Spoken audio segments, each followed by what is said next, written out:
Hola, soy Javier Eduardo, te saludo desde Caracas, Venezuela. Dichoso el ciudadano que bajo el escudo de las armas de su mando ha convocado la soberanía nacional para que ejerza su voluntad absoluta. Con estas palabras, el 15 de febrero de 1819, Simón Bolívar inició el que es considerado su discurso más importante y lo pronunció cuando se instaló ese mismo día y ese año el segundo Congreso Constituyente de Venezuela y que ha pasado a la historia como el discurso de Angostura porque tuvo lugar en esa ciudad que hoy se llama Ciudad Bolívar, capital del Estado Bolívar al sur de Venezuela. Y es que fíjate, ese congreso se instaló luego de varios episodios, varios avatares, varios imprevistos, varias situaciones que tuvieron lugar en el marco efectivamente de la guerra de independencia. Esos avatares, esos imprevistos, estas situaciones incluyeron también, sobre todo, el hecho de que varios de los generales del ejército patriota querían disputarle el mando a Simón Bolívar, sobre todo Santiago Mariño, Bermúdez y muy, muy especialmente Manuel Piar, militar curazoleño, cuyos éxitos en la campaña de Guayana fueron decisivos para el control de esa importante provincia. Y digo importante porque fue esa provincia donde pasa el río Orinoco, el río más importante de nuestro país, y allí se encontraban las minas, las misiones del Caroní, ricas en recursos como el ganado, bovino, equino, muchos cultivos, había muchas minas y por supuesto recursos que ayudaron enormemente a la causa patriota para ser transportados en una red tan importante, una red fluvial como el río Orinoco.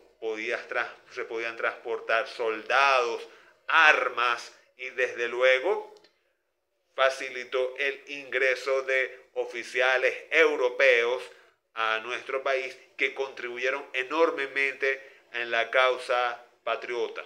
Y es que fíjate, en España, luego de que Fernando VII recuperara el trono, reinstauró el absolutismo, dejando de lado la Constitución de Cádiz, cuyos partidarios lo ayudaron a recuperar el trono después de haber derrotado a Napoleón Bonaparte. Asimismo, otras potencias como Rusia, Austria y Prusia firmaron un pacto conocido como el Pacto de la Santa Alianza, que de santa no tenía nada. Su intención era, según lo que dice el texto, preservar el orden, la cristiandad y sofocar cualquier movimiento que tuviera como objetivo atacar las monarquías, esas monarquías europeas. Todavía se creía la idea de que ellos habían sido designados por Dios y por supuesto Fernando VII estaba todavía convencido de que su origen era divino. De modo pues que Fernando VII se dedicó a sofocar cualquier movimiento liberal y por supuesto, lógicamente, esos liberales españoles buscaron refugio en el territorio venezolano y se unieron a la causa patriota, aunque no tanto, en muchos casos, no tanto para defender la independencia como tal, sino para atacar el absolutismo de Fernando VII, algo que por supuesto favoreció mucho a Simón Bolívar. Además, el levantamiento de Rafael de Riego, un caudillo liberal quien impidió que se enviara una expedición a América.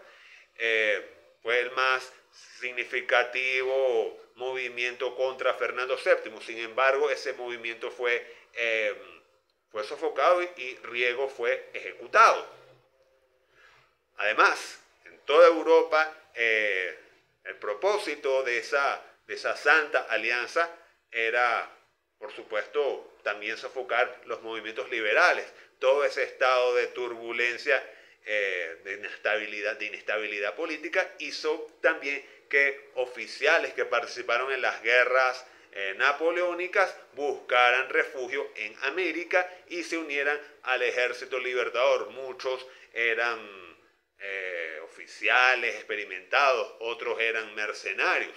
Claro, a diferencia de muchos oficiales ingleses que participaron en las guerras napoleónicas, habían irlandeses. Uno de esos irlandeses que no peleó en las guerras napoleónicas fue Daniel Florence O'Leary, quien fue un gran amigo de Simón Bolívar, y gracias a este oficial irlandés sabemos quién fue Simón Bolívar.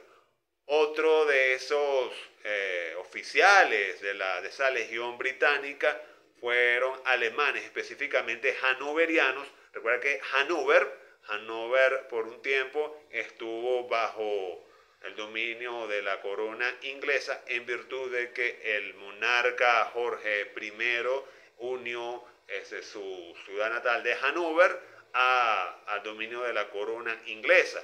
Por lo tanto, puede decirse que los hannoverianos estaban luchando a favor de Inglaterra. Uno de esos oficiales hannoverianos fue Johann von Uslar, castellanizado a Juan Uslar. Juan Uslar, por cierto, fue tatarabuelo del escritor Artur Uslar Pietri, autor de Las Lanzas Coloradas. En fin, también retomando el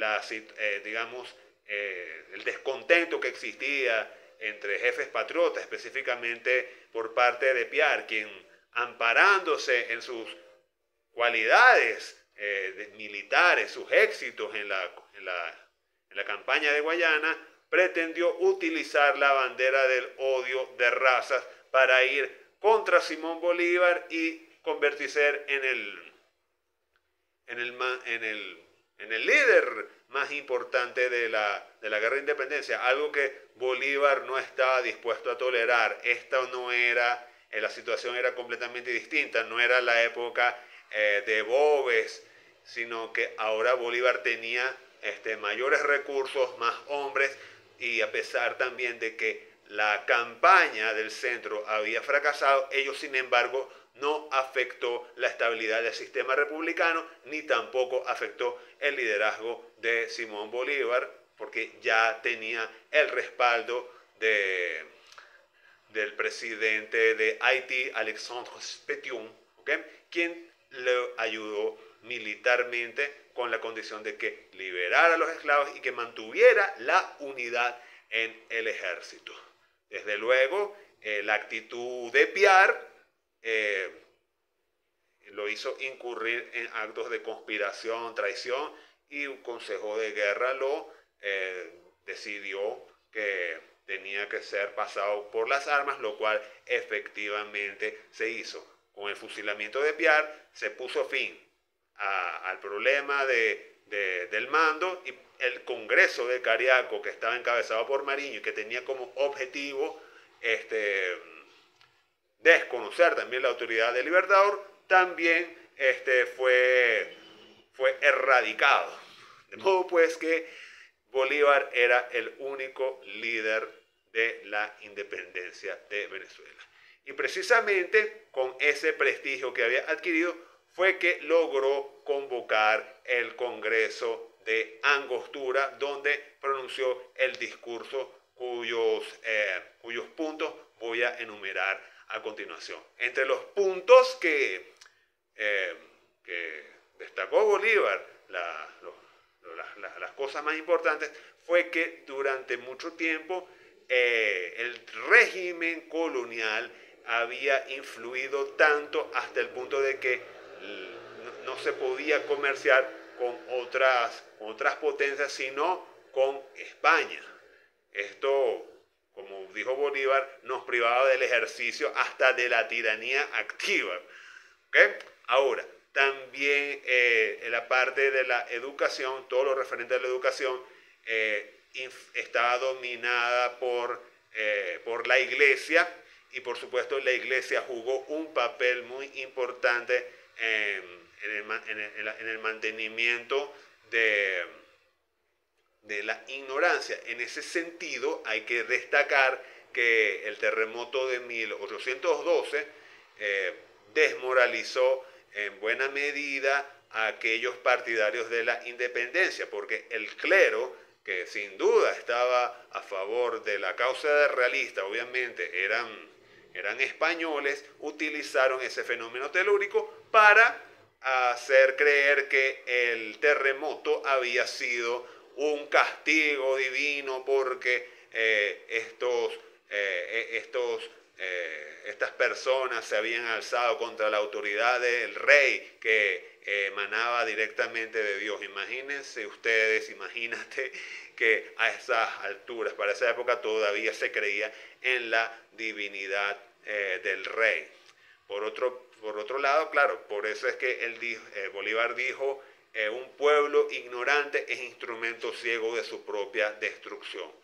También la ignorancia venía dada por parte de personas muy bien intencionadas, brillantes legisladores que participaron en la declaración de la independencia, pero que no obstante adoptaron el sistema federal que se utilizó en la elaboración de la Constitución de los Estados Unidos, y simplemente decidieron traducir del inglés al castellano su constitución, adaptándolo a las circunstancias, a la situación venezolana, cosa que, bueno, fue un grave error, porque nosotros, es decir, el pueblo de la época colonial era completamente distinto al de los Estados Unidos de esa época. Eran colonizados, habían sido colonizados por los ingleses, Venezuela había sido colonizada por los españoles, de modo que las estructuras eran completamente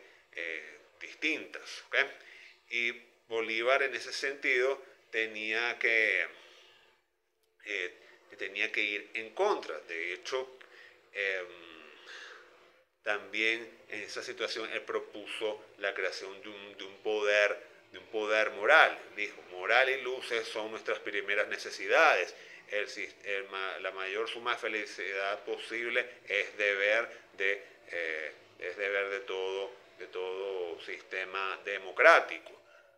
Y sobre este punto hay que aclarar que él era un partidario firme de un sistema democrático, era partidario de la libertad. No obstante, aunque él propuso observar con mucho interés el sistema inglés de monarquía parlamentaria, ello no significaba que tenía que adoptar una monarquía. De hecho, Simón Bolívar siempre estuvo en contra de adoptar la monarquía como sistema de gobierno, y mucho menos de traer príncipes extranjeros. Esa idea antimonárquica fue, digamos, defendida por Simón Bolívar hasta el final de sus días. De hecho, él lo propusieron coronarse como emperador, algo que nunca aceptó. De modo que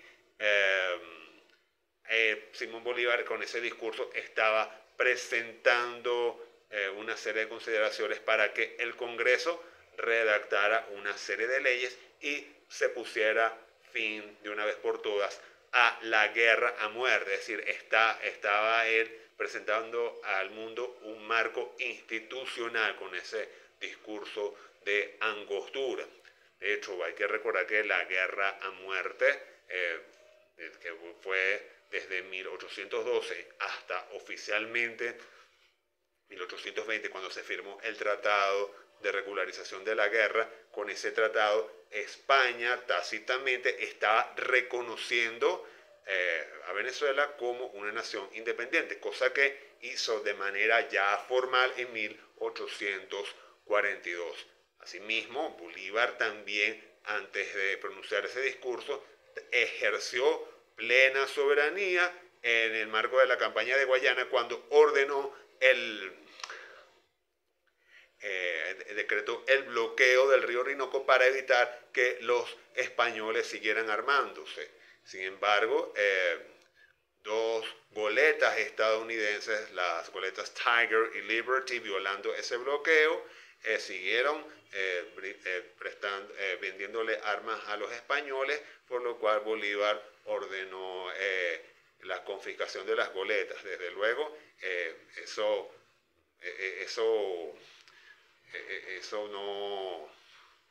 fue muy mal visto por Estados Unidos, que envió a su representante, John Baptist Irving, para exigirle que le restituyera, que devolviera las goletas a sus dueños porque eran solo unos comerciantes neutrales. Y por supuesto Bolívar, con mucha dignidad, le respondió que éramos una nación soberana y por supuesto ante el comentario burlón diciendo que la caballería nadadora había abordado las goletas en forma burlona, porque ciertamente la caballería hizo frente a las goletas, pero lograron confiscarlas. Bolívar dijo que estaba dispuesto a enfrentarse con quien fuera en el mundo, si era necesario, si el mundo ofendía a Venezuela. Si te gustó este video, te invito a que te suscribas a mi canal de YouTube, hazle un clic al botón de suscribirse, activa la campanita, espero tus comentarios, observa el mapa de Venezuela. Esta parte puedes ver aquí, Venezuela, esta es la provincia de Guayana, es lo que nos define como una nación soberana. Y te repito, es totalmente gratis. Hasta luego.